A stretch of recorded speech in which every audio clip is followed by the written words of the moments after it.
Okay. Good morning, everyone, and welcome to the APNIC panel discussion on low Earth orbit satellite internet at scale. My name is Dan Fiddler. I've worked in knowledge exchange at APNIC for 5 years. And because APNIC is more than IP addresses, I've worked on thousands of topics, including this one. But APICOT is also a knowledge exchange space, so I'm bringing it live to you for the first time.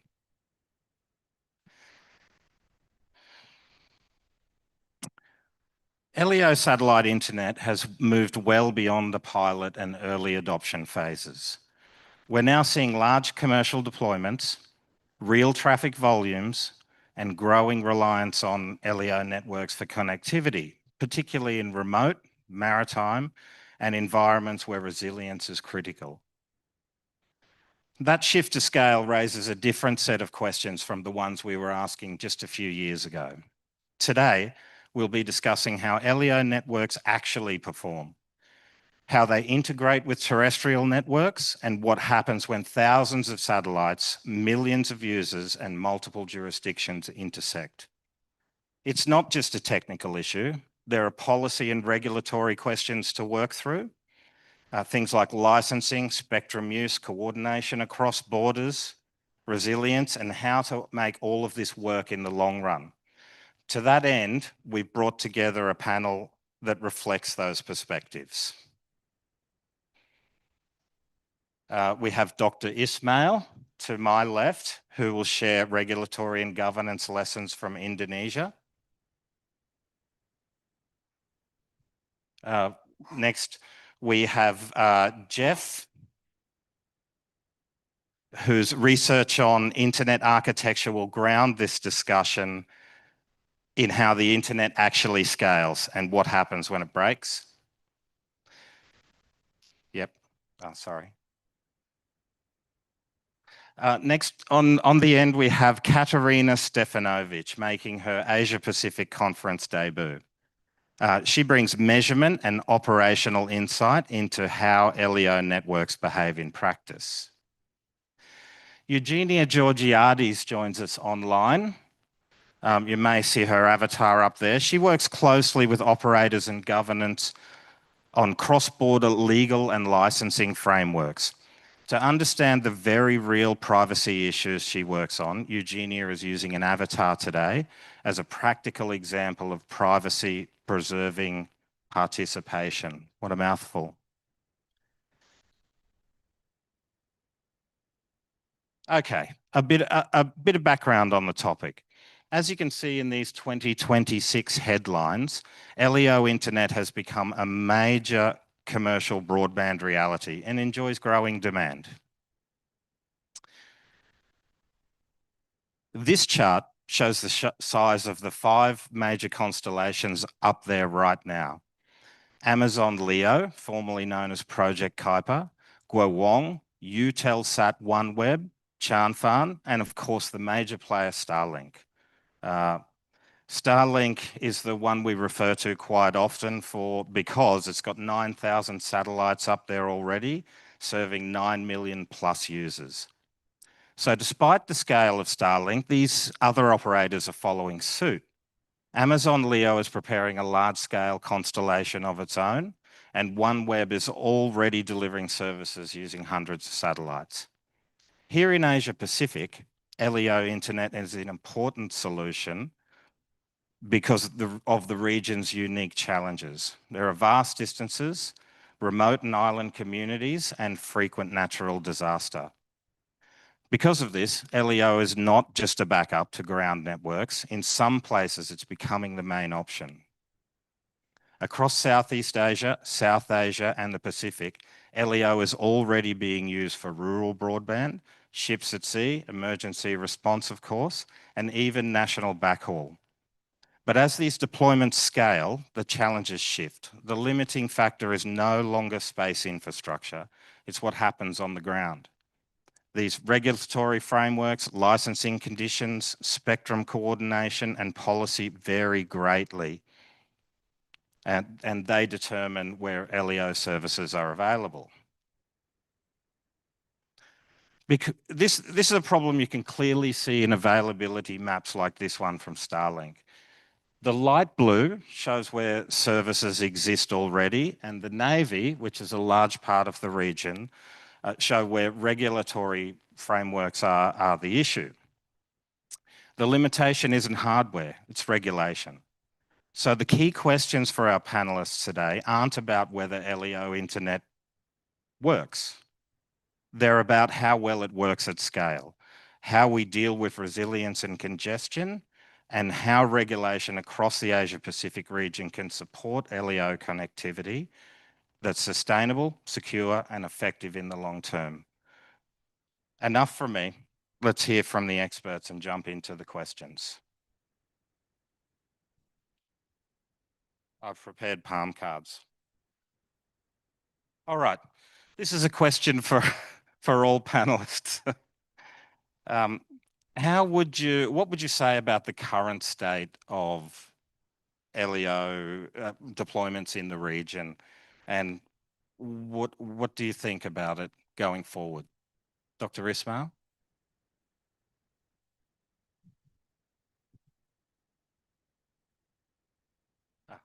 Switch. Okay. Thank you, Dan, for this nice question. Yeah, I think uh, for situation of the in Indonesia now, suddenly we get overcome some issues for connectivity, especially in rural, remote area. And when the disaster coming, maybe you heard several months ago in Sumatra, we get difficulties when disaster coming, and LEO satellite, especially Starlink, could help us very good, yeah, to support us.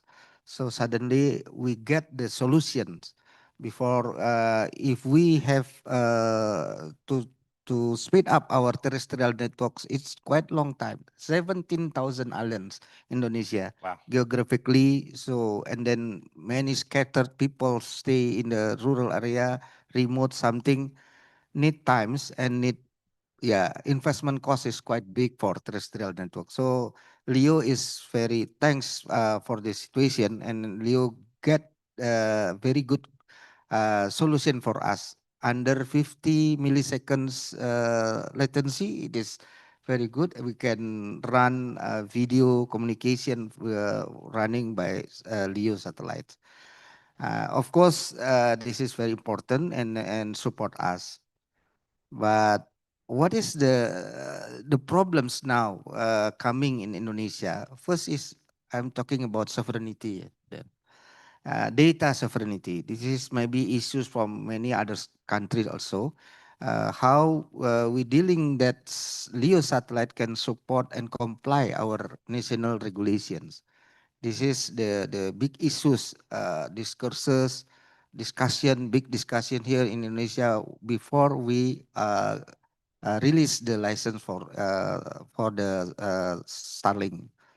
Then I think it is very important issues, and Starlink quite good cooperation between us. They develop the NOC, local, I mean ground segment, could at least controls these issues. How when the data, sensitive data, negative content, let's say like online gambling, pornography, and then maybe could utilize by terrorism. Everything is could be handled by the Starlink and comply with our regulations.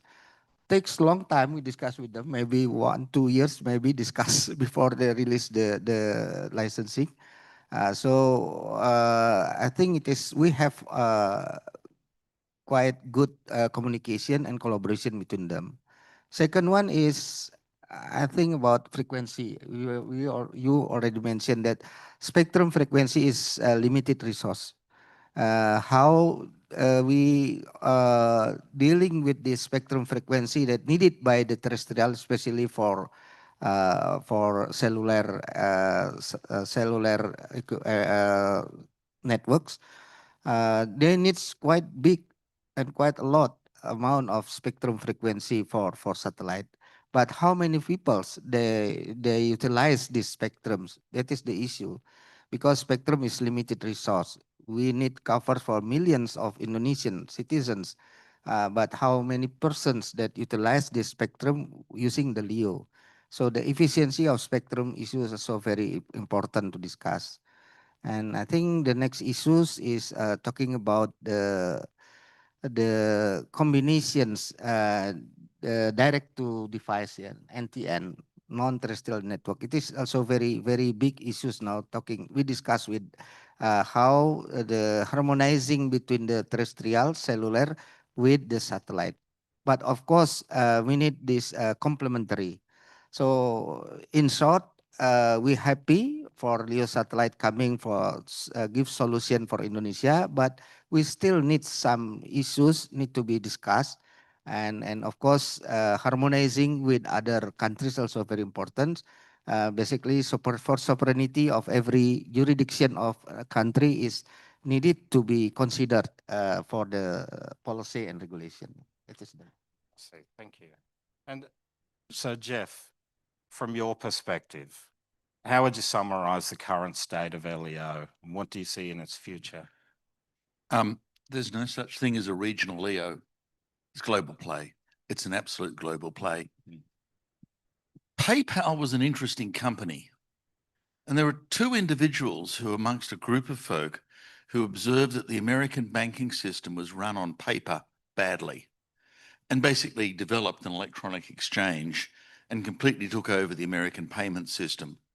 One of them was your friend and mine, Elon Musk, and we'll get back to him later. The other one was an interesting gentleman by the name of Peter Thiel, who came up with a number of comments. A, competition is for losers. Now, what he meant was the next comment, winner take all. Because in this world, this is not competition. It's the first comer wins. Now, that's a kind of fascinating comment when you apply it to LEOs, because this isn't the first LEO play. LEOs are so confrontational to the existing terrestrial geopolitical carve-up that when Motorola decided to launch Iridium, every single country said, no, we can't do that. It's an affront and a complete assault on our investment model in terrestrial infrastructure. We will not give you a license. After 10 days of operation, they declared bankruptcy.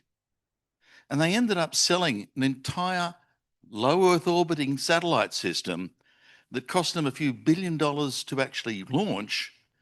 They sold the entire thing for the bargain basement price of a few $1 million. The CEO of ISOC, Kathy Brown, was involved in that because the US military were going, don't take it away, we're using it. And the answer was, pay for it. No, we're not going to buy it. So this is the second play. Why is this one important? Firstly, digital signal processing has got way better. So instead of doing a few kilobits per second, I can do literally 300 megs and higher, up to a gigabit, from something 500 kilometers away to individual tiny non-steering dishes. Uses phase array. So this is not your phone. Don't even think about it. It's yesterday. It's not a threat to your phone. This is data, large data. And it's a global play of winner take all. Why is Elon important? Because the rockets land again. What does that mean? If I use a European rocket to get into space into low Earth orbit, the minimum price of payload into orbit is approximately $2,700 to $3,000 per kilo. If I could book time on SpaceX, yeah, right, they're a bit busy, I can get the same payload into low Earth orbit for under $1,500. It's cheap, really cheap. It undercuts everybody else because he reuses the rocket. So when SpaceX goes 8,000 spacecraft, easy. 40,000, easy. Because his launch costs are so much lower than everyone else. So then the next issue is, well, what about terrestrial? And the next thing that actually happened on these things was laser links. Yes, SpaceX, the Starlink system actually connects the satellites together in a laser mesh using 100 gigabit lasers. Previously in the LEO, you needed to be really close to the Earth station because the satellite's basically just up there. You beam up and the Earth station has to be somewhere really near you, which if you're thinking about the Indian Ocean, the Pacific Ocean, or anything else is kind of ridiculous. You can't do it. With inter-satellite laser links, I can be in Patagonia and enter the satellite network in, say, Frankfurt, and I get a perfectly fine service because it just relays across. So all of a sudden, I truly have global coverage. I have global coverage at speeds of up to gigabits. Realistically, you can get about 300 megs, which is perfectly reasonable. And I can get it for US $100 a month or less. Now you go, well, that's a lot of money, but if I share my service with just you lot there, that's $10 a month. That's really viable. So all of a sudden, this stuff is now taking a huge amount of this internet, this system by storm. What can't it do? If there are 10 million of you living in a city, we seem to be in one right now, there's not enough spectrum up there to service it. And it's going to happen for big cities. But if I go a bit further south and I'm somewhere in the middle of a great desert in Australia and there's just me, a dog and a couple of other sheep, then all of a sudden I get enormous bandwidth without competition. Rural, remote, ships at sea, planes in the sky are fodder for Starlink, just absolute fodder. It's what it's designed for. Nothing else can compete, nothing. And so the real issue is, in some ways, is the winner going to take this right now? Just take it. Is there any margin left for Jeff Bezos and Amazon, or even for the Chinese? And if the Chinese are launching a global satellite system with, say, you need a minimum of about 5,000, probably 20,000, and your only customers are in China, it ain't going to work. It's just not viable. So Starlink is kind of there first, doing a winner take all. And my suspicion is, unlike Iridium that ran foul of local licensing, this is more a strange and insidious assault on current systems. Because if you look at any large country, a huge amount of their space has absolutely no service. I only put up a mobile tower when I can find at least 1,000 consumers, preferably 10,000, otherwise I won't bother. So all that sort of semi-sparse and isolated areas, if you haven't got Starlink, you haven't got anything. Every ship at sea, you're either going to pay Inmarsat a fortune or you're going to put a dishy on the boat. Every ship at sea. Every plane in the sky is now going, I either get real connectivity through Starlink or I'm doing something that does 3 bits a second through Viasat. Useless. So this stuff is kind of technically brilliant. It's physically kind of at the right altitude. It just works. And it services marginal populations where the existing models of telecommunication have failed. And I applaud the efforts of the Indonesia to go, we will put the ground station close to the customers. Doesn't work like that.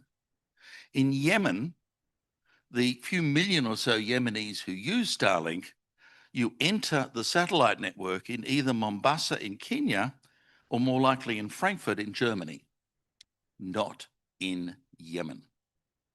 There's no local connectivity. It's just up, relaying around and down, and the reverse path the same way. So it poses very, very particular challenges against folk going, well, we want control of this. And the answer is, you might want it, but technically that's a really big ask. And my suspicion is it going to work? I doubt it. That's an interesting take.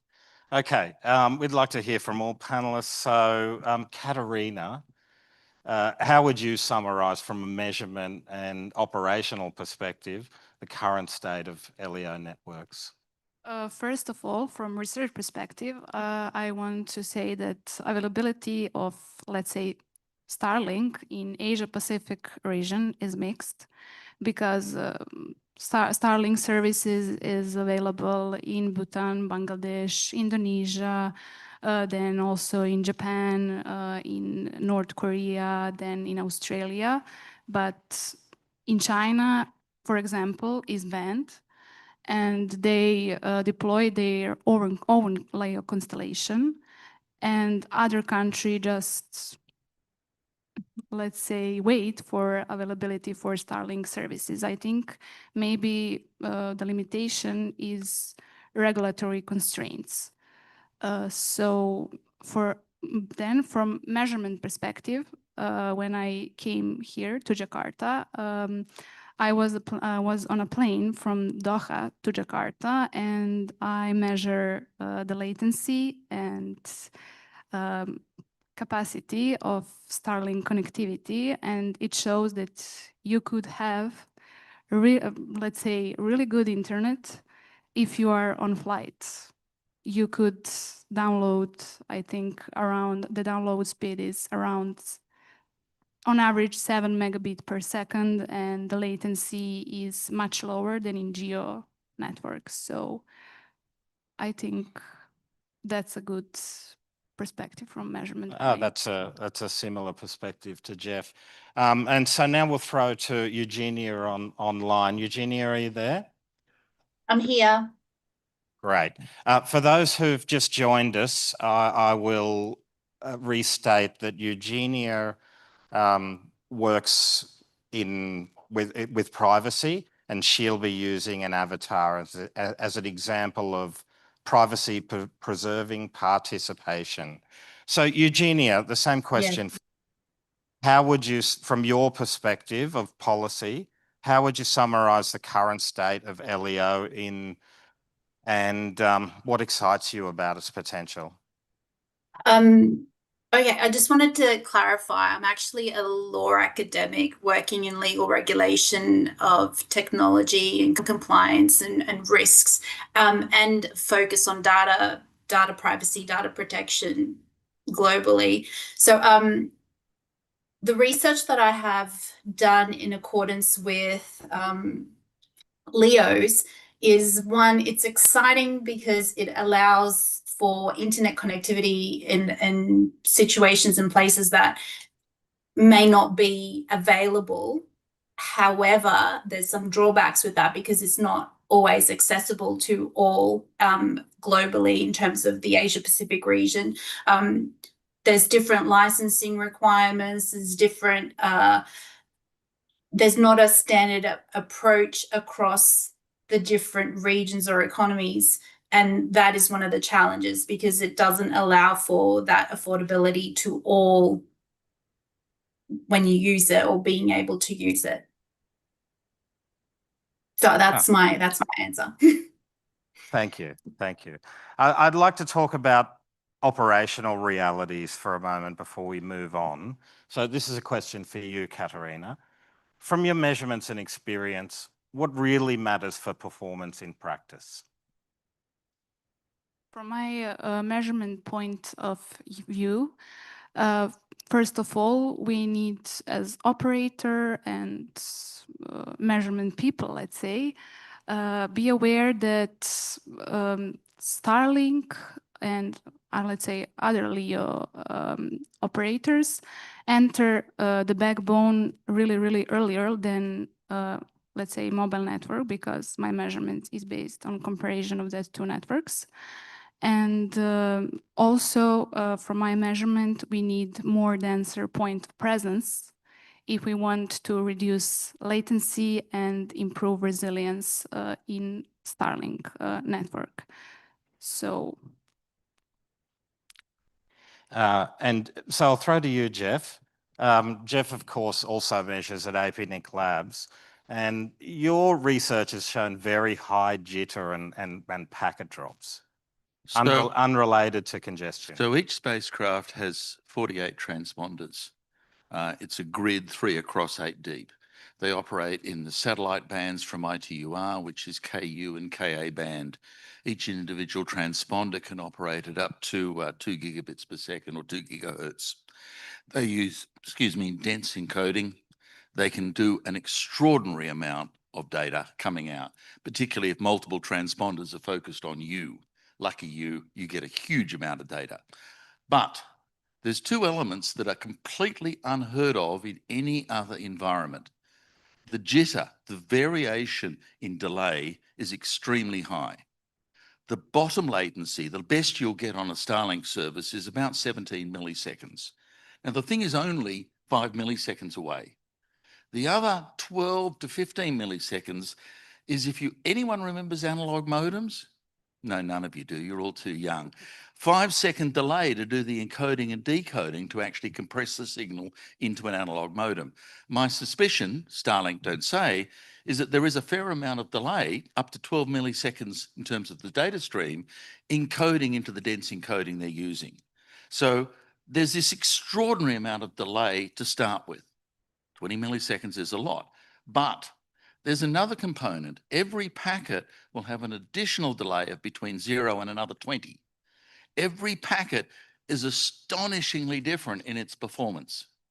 Every one. Every single one. This is not what you've been building. If you tried to build that in terrestrial, you would fail. You really would. You can't make something so unstable.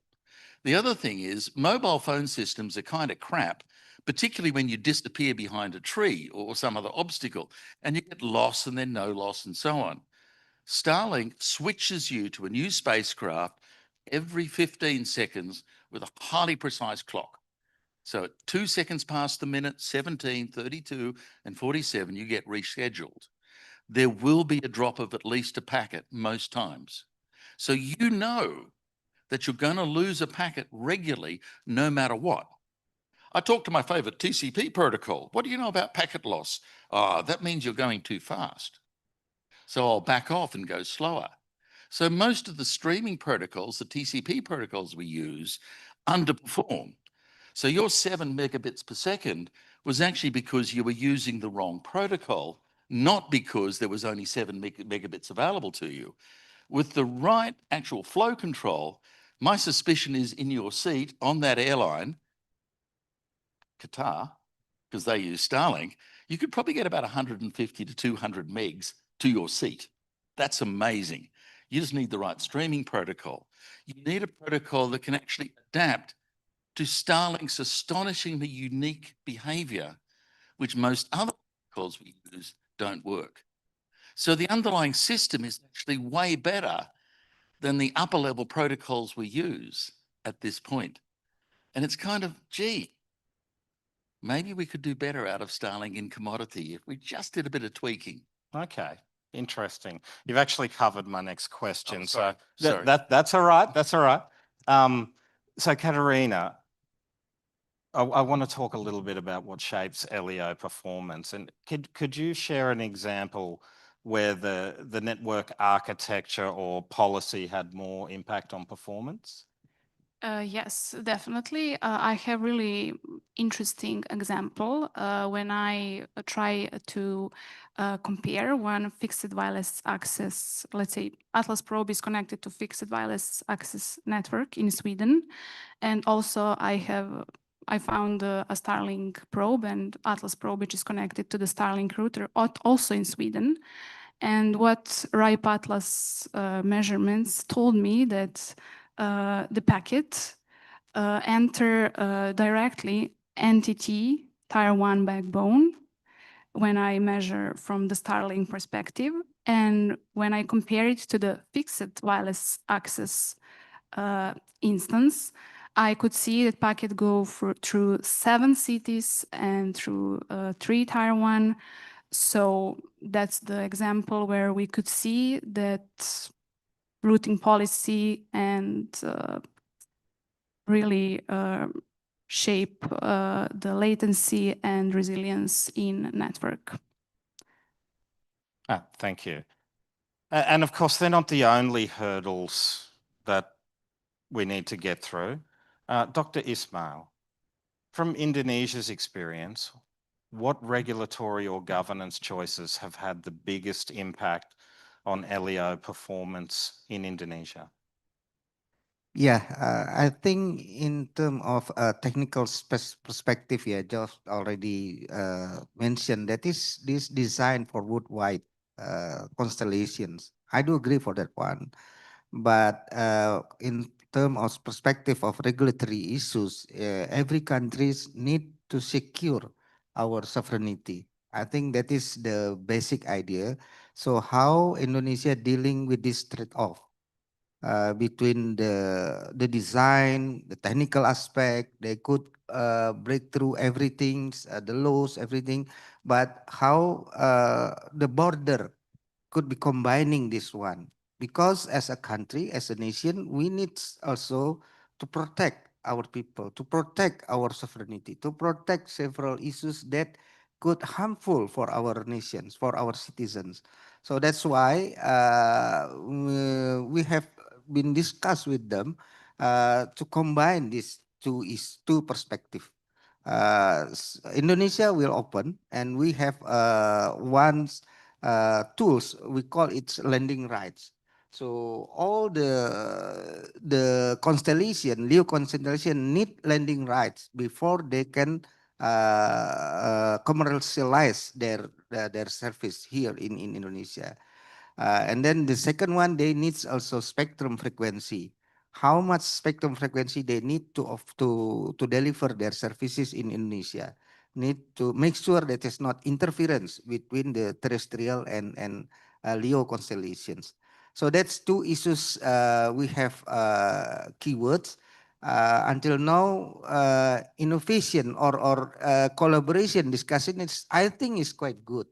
And Elon Musk teams, Starlink also considers and understood that every country, every nation need own sovereignty and that data protection. Of course, we need also the delivery of the service is good enough for our nation, and affordability also very important issues. So what next? Indonesia need to be discussed with them is dealing with the combination between terrestrial and satellite services, because this combination also very, I think, is a breakthrough for us, for countries like Indonesia. We need discussion between the LEO constellation and cellular service to combine these two technology to give the solution in the proper and of course support the comply with the national and regulation issues. So we are Indonesia openly to discuss this kind of like a trade-off here between these two perspectives. But if we discuss more deeply, we could find the solution until now for this situation. I think.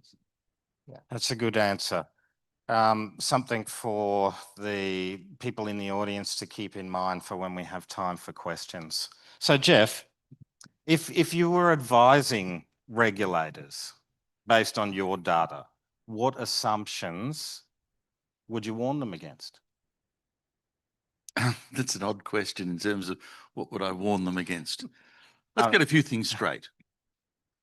The ITUR coordinates the radio spectrum for all of us.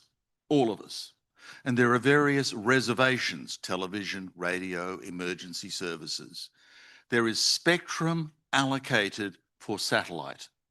It does not interfere with terrestrial. KU and KA bands are for satellite. There are bands for radio astronomers and elsewhere. So yes, stay out of our terrestrial network. Well, that's the whole idea, that we allocated those bands for satellite to keep them out. So it's not a competition between one or the other. The real issue is, if a whole bunch of people sign up to a satellite service, they won't be signing up to a terrestrial service. Economically, someone might go broke. And that's really what most of the terrestrial operators are going, oh, no, not in my country. And that was the threat from Iridium. And in some ways, that's the perceived threat from Starlink. But just remember this: it's got no power. The battery's tiny. That thing up there is 550 kilometers away. There is no directionality in this antenna. The amount of signal I can get up to an orbiting LEO is minuscule. It's good for about 3 kilobits per second, not 300, not 300 megabits. Even tiny SMS messages will take a long time. This is not a commercial competitive problem to any operator of any terrestrial mobile system. If you have a service running mobile, keep on using it. This is actually about broadband service into rural and remote, which no country has ever been successful in doing. So it's hard to see that there's a real clash going on here. So that's the first thing. The second thing is there are some odd rules about this, and it was in fact the Mongolian experience that exposed some of them.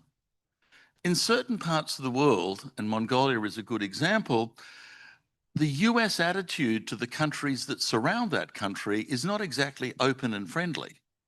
And what they were finding was, love to give you service, can't put a ground station in your country. Interesting.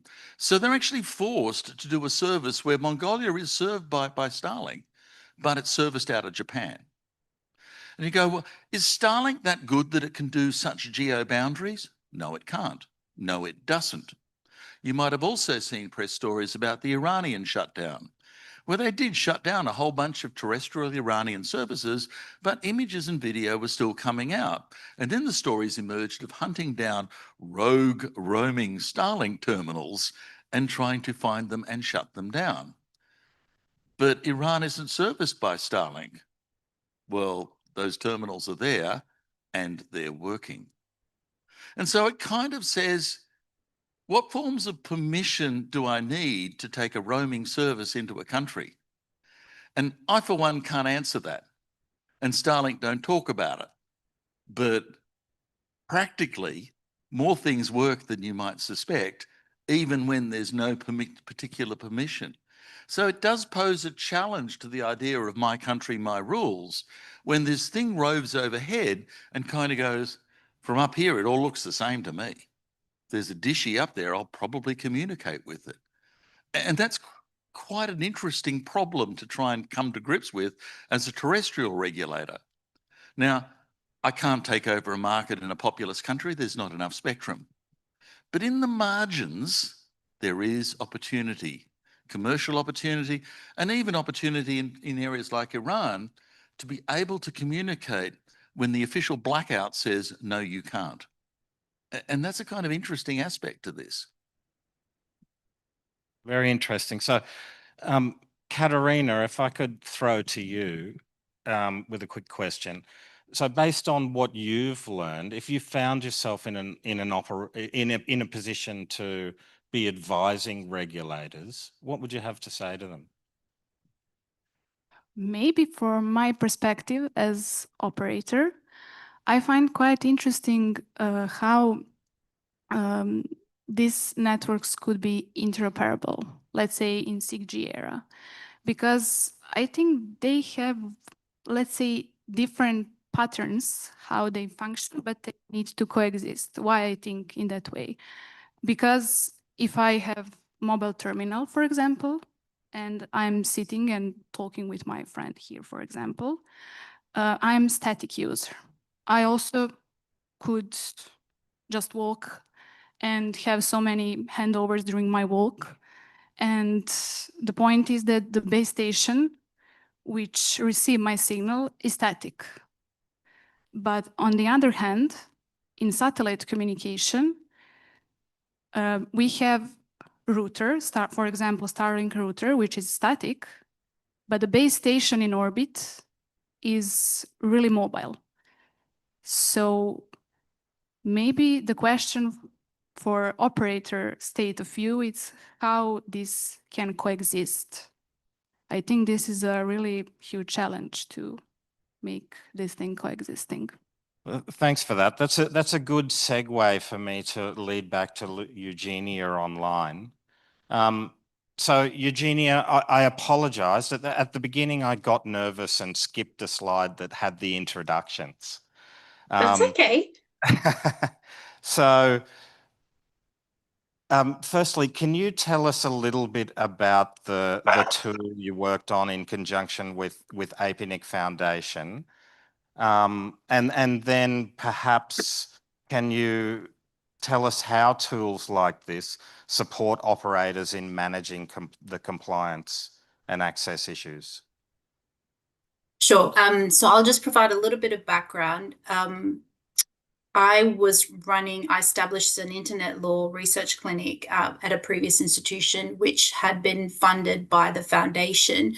And we had been approached with a couple of expressions of interest from the Asia Pac economies. And one of them was relating to the ability to use a satellite to connect different universities from different economies so that in the event of a natural disaster, they could still maintain internet access and connectivity.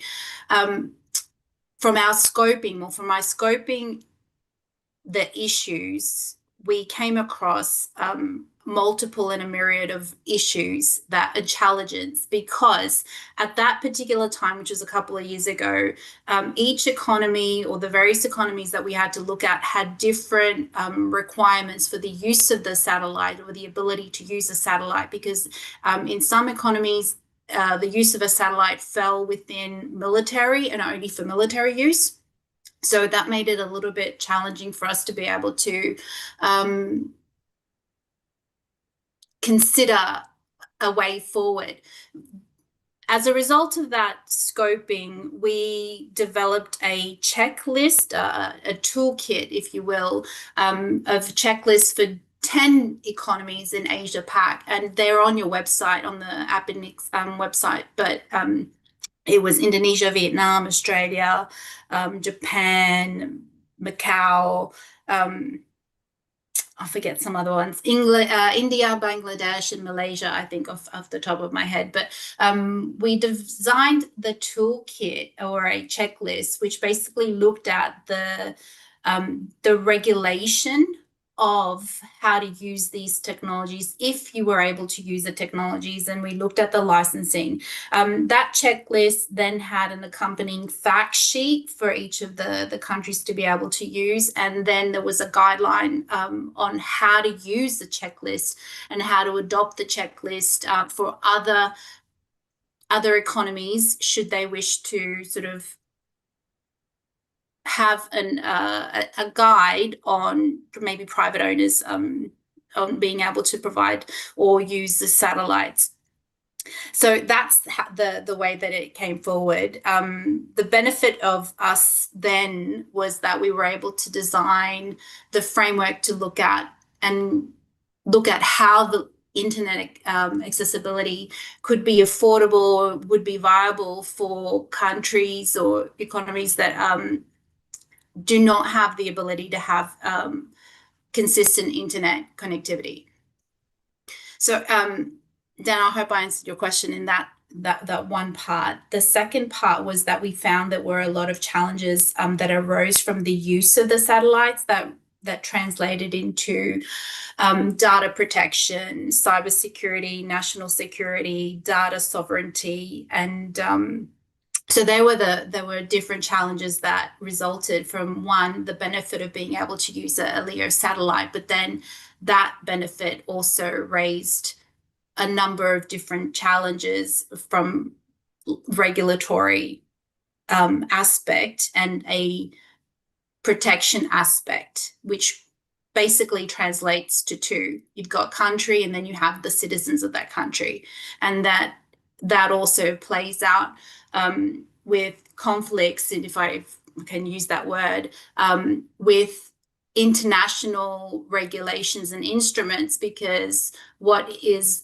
feasible for one country may not be feasible for another, and it might actually be breaching another country's regulatory framework, or, for example, privacy laws.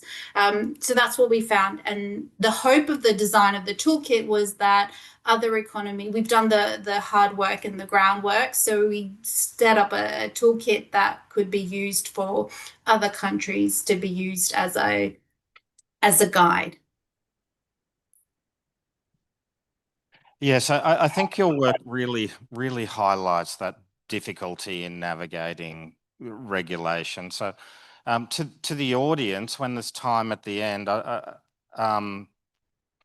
I'd like to encourage you to stand up and tell us where the gaps are in the guidance in regulation for you. This is going to be directed at all panelists. Eugenia, we'll start with you this time. So what do you see as the biggest trade-offs between operational performance, cost, and regulatory compliance? That's a good one. That's a good question. Look, what do I see as the biggest trade-off? Yeah, the greatest difficulty, perhaps. Okay, so I'm gonna focus on it from my research point of view, which is data privacy. I think the trade-off is trading, whether it's private data, whether it's national data, whether it's sovereign data. I think that's the trade-off is privacy protection. That's the trade-off, I think. Okay, thank you. We've certainly heard a lot of, sorry. We've certainly heard a lot about sovereignty in this discussion. So, Katerina, what do you see as the biggest trade-off?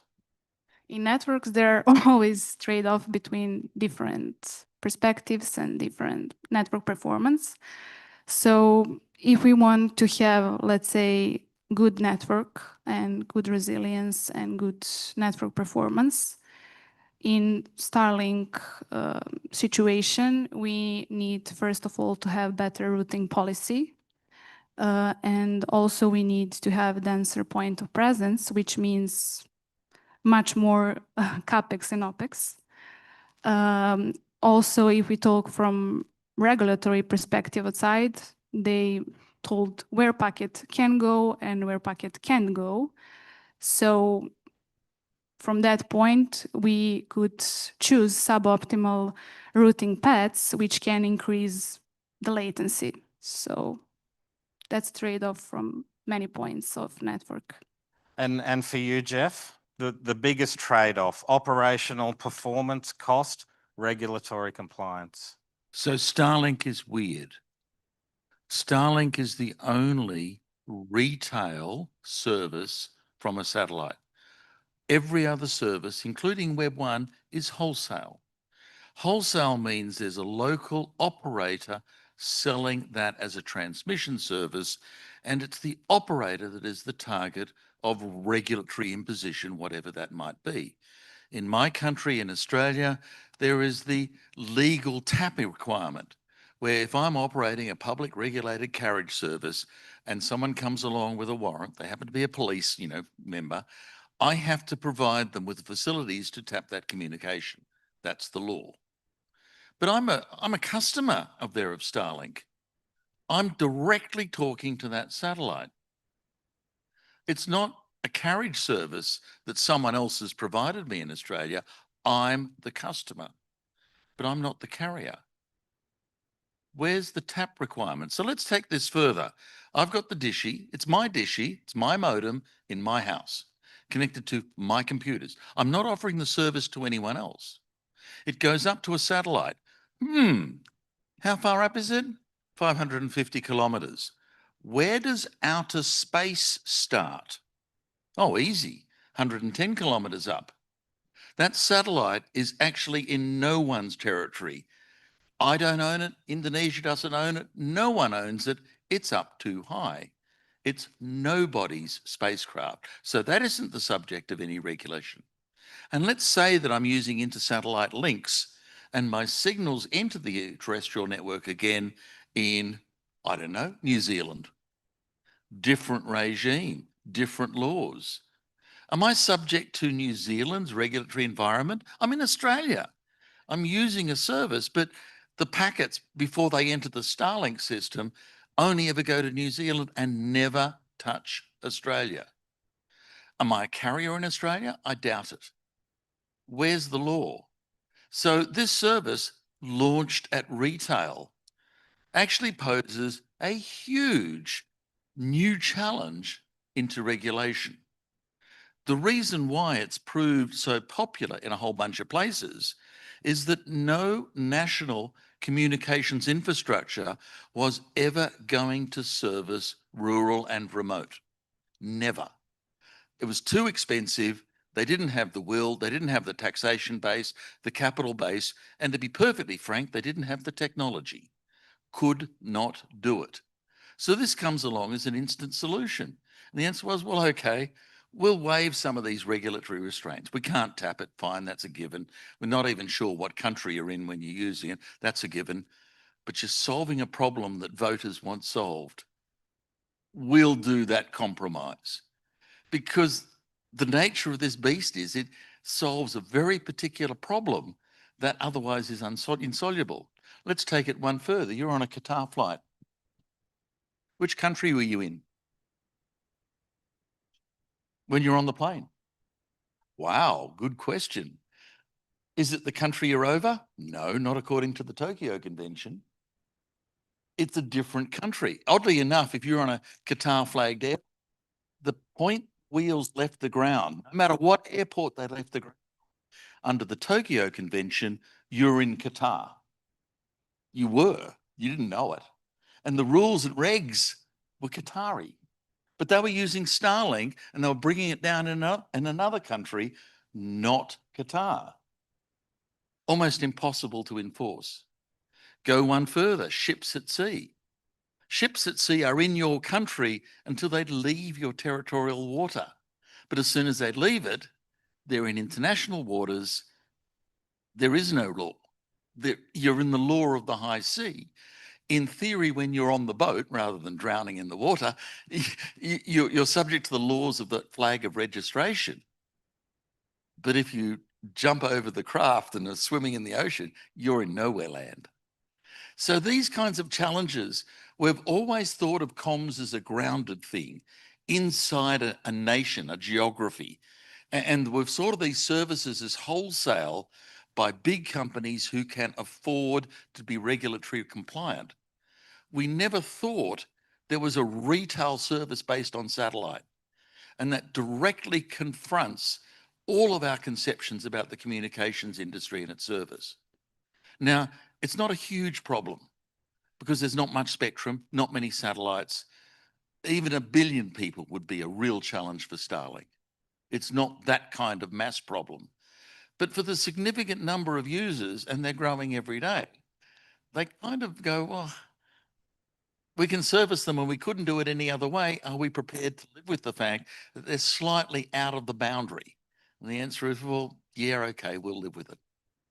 It is a fascinating compromise. It is. Dr. Ismail, I'd like to talk about resilience to those people who need it. And an archipelago like Indonesia is a perfect example. So firstly, in your experience, how resilient are LEO networks to failures, congestion, environmental risk? I know on occasion, Indonesia has a volcano that certainly affects plane flights. Surely that's got to affect the network.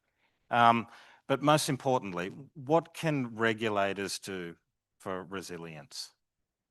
Yes, I think resilience is one very important issue. Yes, need to be covered. Of course, there are some enforcement for the service quality of the peoples. So we have a kind of standard how this service quality could be get from the customers. But if I may also have a position about the question of the trade-off between regulatory and the operational cost, I don't think this is trade-off. Regulatory issues is kind of a boundary, so they have to fulfill these requirements. But operational issues is another issues that they could enhance everything technically, everything they can do that. But for the regulatory issues, it is kind of boundary. So like country like Indonesia already told to the Leo's constellation that you have to follow this one. This is boundary. If you break down this law, we are so sorry, we cannot give you the landing rights to offer the service to our citizens. So this is not compromise, I think. For the kind of resilience, how they dealing with this, they have to fulfill the regulation that all the services is delivers quite good, and no cheating, no issues that could have good get the customers get they have a compulsory to customer care, everything. This is basic of the services, telecommunication services they have to fulfill, I think. Okay. And Katarina, same question for you. I mean, is it even possible that, and how can operators improve resilience in these networks? From the perspective of congestion, now I'm thinking like mobile access network engineer, we could, for example, add another band, because if we have congestion in mobile network, we add another layer, or we add another frequency band to resolve the issue. Or maybe we could use frequency reuse in beams in Starlink network also. And about failures, I would like to just show my really interesting case in my measurement. When I conducted the measurement in Japan, and when I have Starlink probe in Japan, I could see that the packets enter the backbone at the different, let's say, points, and they enter different tier 1 providers. So we could see that I suppose that happened because some congestion, so they could improve the resilience of the network. So Well, thank you. I'm going to try and tie all these threads together. So this will be a question for all panelists. We'll start with you, Dr. Ismail. How should operators, governments, policymakers work together to deliver connectivity that's reliable and sustainable for the people who need it? Yes, good question. I think there are several issues need to be discussed together. Compromising between the good quality, affordability, and then of course the services that delivers to people is so very important to discuss between us. So the keyword is, I think, is collaborations.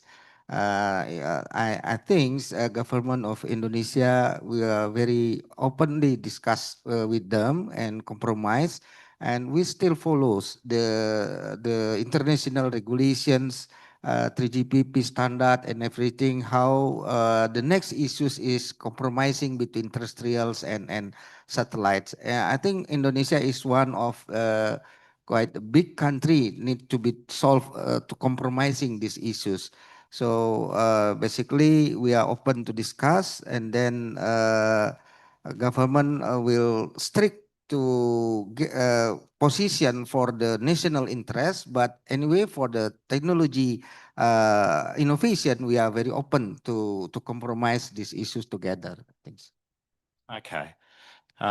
Jeff.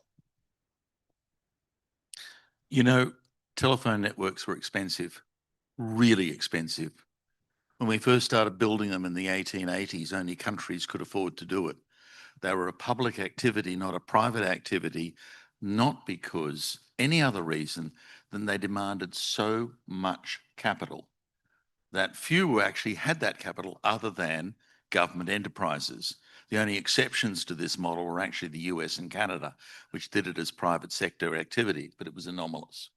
Interestingly, as we got better at telephony, it became a public activity, not because they were the only player, but they'd managed to turn it into a massive revenue source. The International Call Accounting Financial Settlement paid for more than half of the Laotian GDP, AT&T was subsidising entire countries through telephony payments. They got addicted to this model. And so they were protecting their local national telephone providers because it provided free money. Those days are gone. Telephone's gone. There's nothing left. All of the investment in communications infrastructure in every single country on this planet is now private. And governments love it because it's not their money.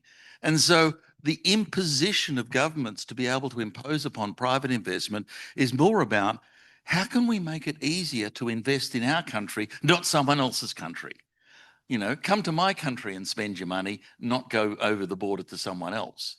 And this is then a delicate compromise between, am I the rule maker or am I decorating the door and making it more pleasant to go through? And that was kind of okay until we bring up satellite systems, where, as I've been trying to point out, the retail model, the circumvention of any form of terrestrial infrastructure that is shared and under normal regulatory constraints poses a fundamental challenge to that model. And now they're not generating revenue. They're simply servicing a sector of customers that were otherwise not able to be serviced. And in some ways, I think the answer is quite pragmatic. Let them do it. Just do it, because we don't have an answer in the public sector. And that's about as good as you can get. And in some ways, that's, I think, all you need. If you're not going to do the job yourself, and governments don't do that anymore, there are many other problems out there, health, education, you name it, that, you know, call on the public purse. Running a telephone system isn't one of them anymore. We don't do that. So in some ways, it's not a regulatory challenge in that respect. It's actually an opportunity to get out of a business that really isn't logically a place where they should do business. And so in that case, this sort of privatization in terms of capital in the communications market, it's time, it's logical, it's kind of doing the right thing.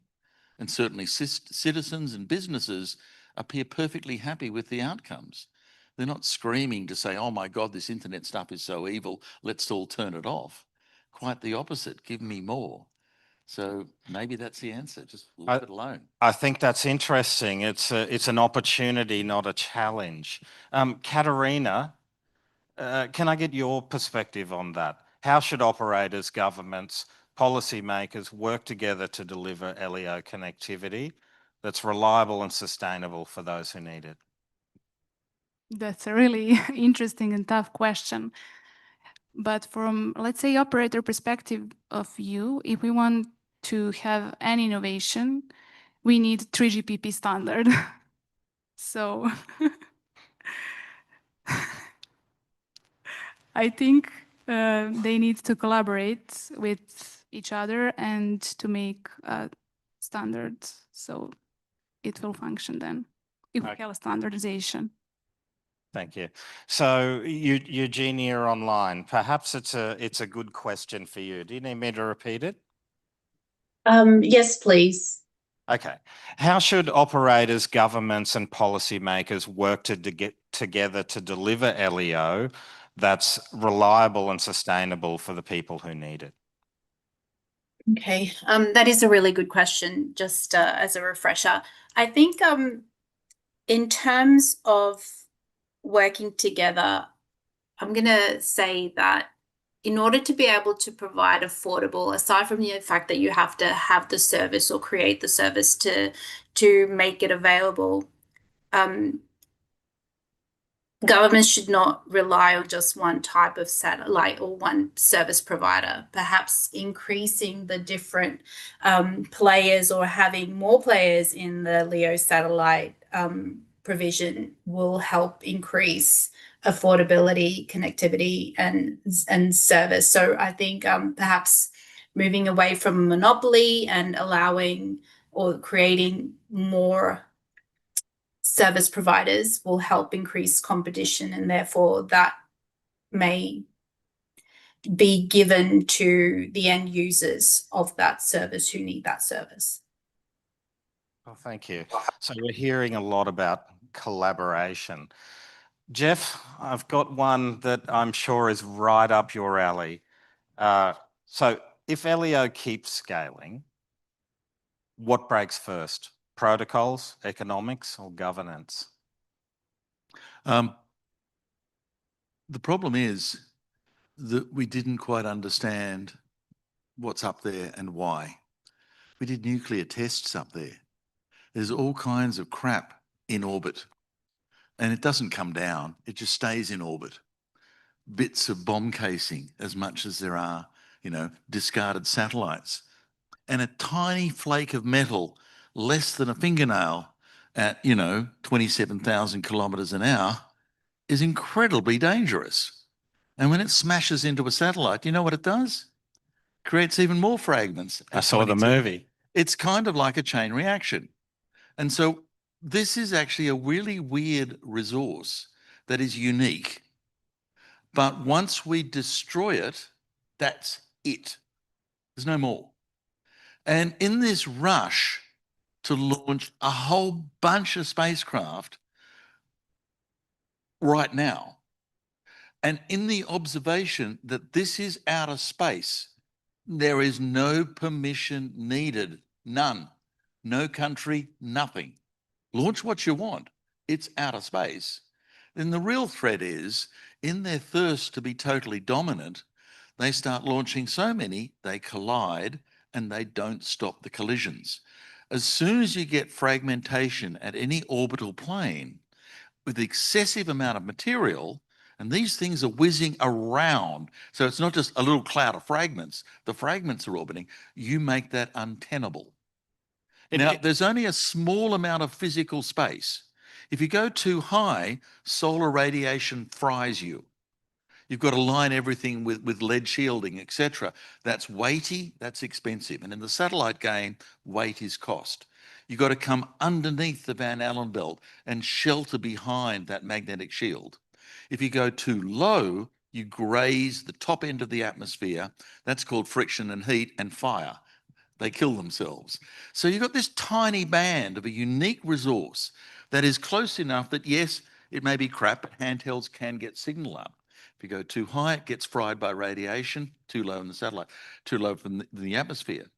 Tiny resource of a finite capacity. We've got about 50,000 objects in orbit. Could you do 200,000? Well, the Earth is pretty big, yeah. 200 million? Poof. They'll crash, they'll bang, they'll create a system that we cannot clean up afterwards. There's no garbage collection up there. Once you basically destroy it, it's gone for everyone and all of our descendants. What you're suggesting actually raises a governance question on a grander scale than I'm talking about here. Because that's what I'm asking. Governance. Should there be more governance about this? We agreed as nation states that we owned up to the top of the usable part of the atmosphere, 110 kilometers. Now, some countries claim 150. God knows what they were thinking, moment of delusion or something. But no one goes, no laws. There's no arrangement that binds nation states. It's nothing. So when you're saying, well, we should exercise collective constraint, and the answer is, yeah, sure. Who's going to do that? Yeah, no one. And that's kind of the conundrum we find ourselves in. Elon Musk and SpaceX informing the FCC of their intentions is more of a courtesy call than a permission granting facility. It's not permission. It's merely the courtesy of saying, we're doing this, and that's all. So, yeah, it's a tough question, and we've never had to confront it as a collection of nation states or as a collection of people, and there are no answers. So should we leave it to a whim like that, or should we try Elon Musk? Try to create something to govern? Elon Musk is a very responsible gentleman who has the interest of humanity at heart. We've stressed out this system to a point where we have no mechanism, and we've kind of used the governance debate everywhere. And quite frankly, we're all tired with it. It's just not of any use. So where do you go from this? I don't know. Maybe once we've destroyed it, we'll have a conference about how we destroyed it, and we'll vow never to destroy it again, even though it's been destroyed for eternity. And maybe that's the best that will happen. Dr. Ismail, if I can throw over to you, what Jeff's saying is, if we trash low Earth orbit, we ruin the service completely. What would something like that mean for Indonesia currently? Yeah, I think this is issues for the risk mitigation. Yeah. How we dealing that what the services that delivers by the LEO constellation need to be consider about risk mitigations for the congestion, for the debris, everything. They have to consider about that. So we think about the impact of this. We need these services, but how they handle the risk mitigations. So I think that the issues, and then every country, every government consider that they have to fulfill the plan A, plan B when this situation is coming. So risk mitigation, I think, was the issues. And while we're on that topic, you're a politician. Do you think there should be more governance about what's going up into this precious resource? Yeah, sorry, I'm not a politician. Actually, Oh, I'm a government officer, but it's pardon me. okay. But I think yeah, many times I talk about that we need the considerations between the technology innovations and overcome the solution for the citizens. We do agree with that, and Indonesia open country to discuss. And then, but please consider about the general and basic rules of the situations in every country that need to be considered. Against regulation is life changing, and regulation always lag behind of technology. So we think that regulation also need to be time to time to discuss and to create how this innovation can delivers the services and overcome our problems. So we are open actually then for the situation. Okay, thank you. So we have about 15 minutes left. And I would like to throw it over to the audience and see if there are any questions or concerns from your perspective. Anything you'd like to raise about what we've talked about today?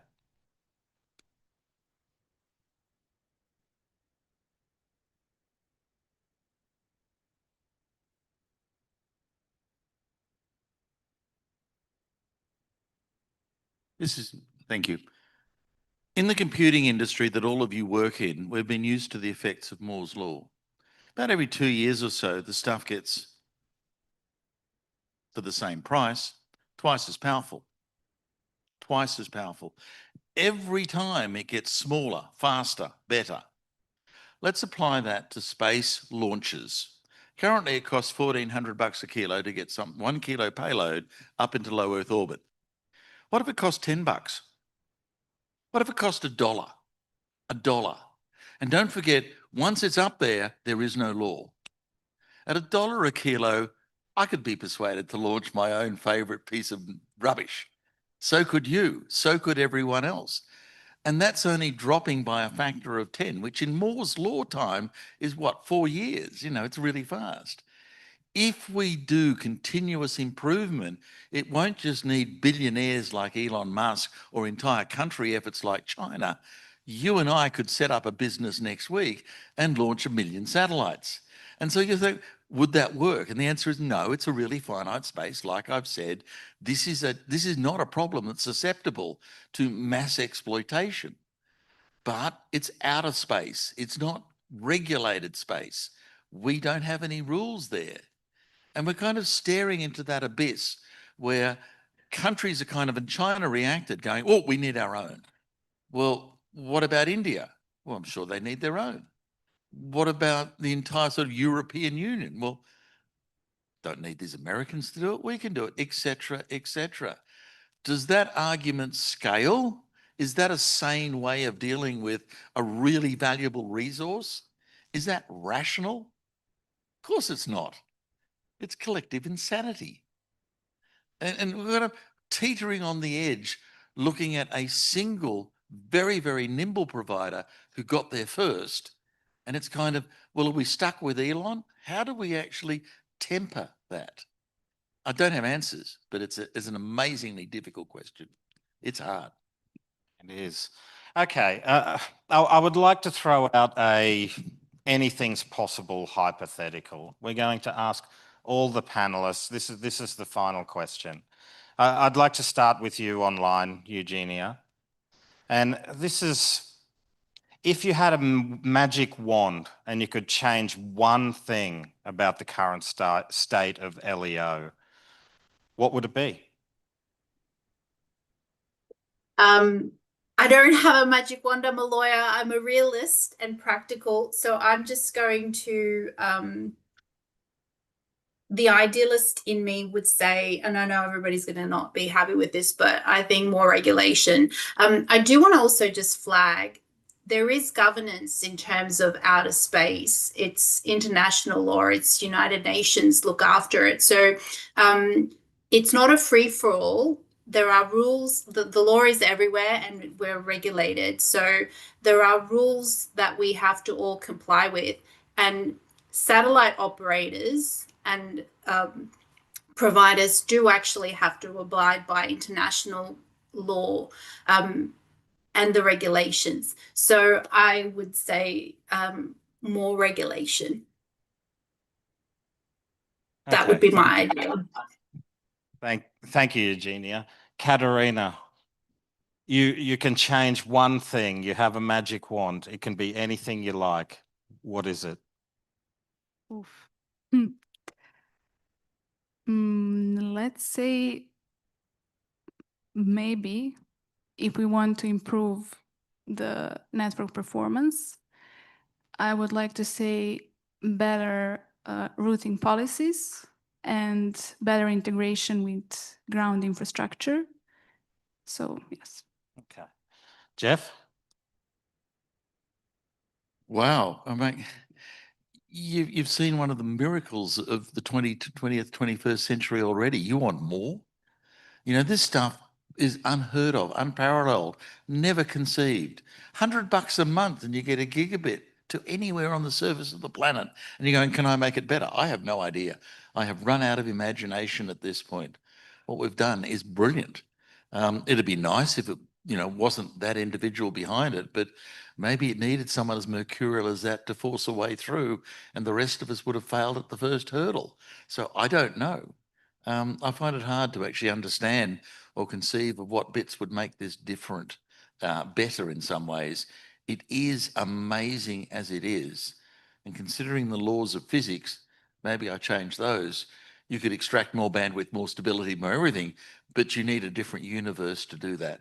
The one we currently have doesn't let you. Fair enough. And Dr. Ismail, lastly for you, if you could change one thing about LEO satellites, what would it be? Yeah, for me is I think it's balance and fair treatment. I think it's the very important here. Starting with good faith and then how dealing with balance and fair treatment between economies, technical and regulatory issues. So if we can do fair treatment between all the stakeholders, I think said the Kitsuke word that the LEO can be sustained and good prosperity for us, everything. Thank you. Okay. And this will be your last opportunity to question any of our panelists if you'd like to before I close it up and we can all go to lunch. All right. I'd like to thank our panelists for joining us today. Eugenia online, Katerina, Jeff, and of course, Dr. Ismail. Thank you very much for joining me in this conversation. Plenty of great content coming up. You've got the IPv6 deployment session, the peering. There's another panel later on women who lead. Enjoy your apricot. Thank you.